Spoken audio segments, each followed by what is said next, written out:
Kondensatordan danışaq. Kondensator nə işə yarayır? Kondensator bir cihazdır, bir qurğudur.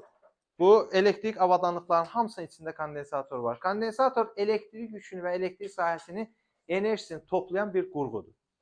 Bir də deyirik, kondensator elektrik yükü və elektrik sahəsinin enerjisini toplayan bir qurğudur. Kondensator iki lövhədən ibarətdir. Lövhələrin sahələri bir-birinə bərabər olur. Biri böyük, biri balaca ola bilməz. Lövhələr arasında müəyyən bir məsafə olur. Bu kondensatorun lövhələri arasında bir mühit də ola bilər. Məsələn, vakuum da ola bilər, su da ola bilər, başqa bir mühit də ola bilər. İndi su deməyək, ümumiyyətlə hər hansısa bir mühit də ola bilər. Əgər kondensatorun lövhələri arasında mühit olursa, o zaman dielektrik nüfuzluğu epsilon yazılır.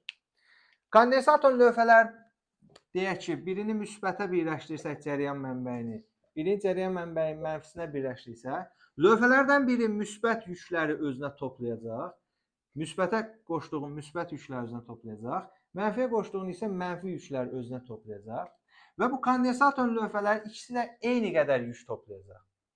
Biri müsbət 4 toplayırsa, digəri də mənfi 4 toplayacaq. Belə bir şey ola bilməz ki, biri müsbət 4 toplasın, biri mənfi 8 toplasın. Və yaxud da bu müsbət 4 toplasın, o da müsbət 4 toplasın.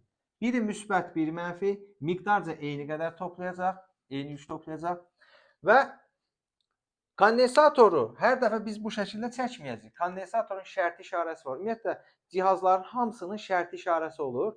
Kondensatorun şərti işarəsi bax bu şəkildə göstərilir. 2 dənə eyni ölçüdür, belə xətt çəkirsən, bu olur kondensatorun şərti işarəsi. Lövhələrdən biri müsbət, biri isə mənfi. Deyək ki, bu müsbət, tutalım ki, burada müsbət 9Q yük toplanıbsa, burada da mənfi 9Q yük toplanır. Bəs kondensatorun yükü deyəndə nə deyəcəyik? Soruşsaq ki, bu kondensatorun yükü nə qədərdir? 0 niyə olur? Faktiki yükü var da, 0 niyə deyirsən ki?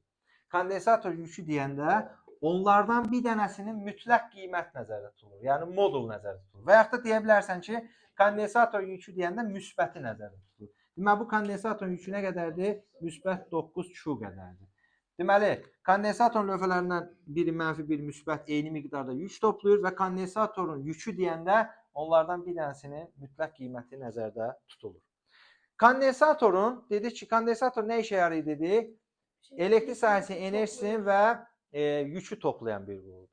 Kondensatorun elektrik yükü toplama qabiliyyətini xarakterizə edən fiziki cəmiyyət kondensatorun tutumu adlanır. Kondensatorun tutumu C hərfi ilə işarə olunur.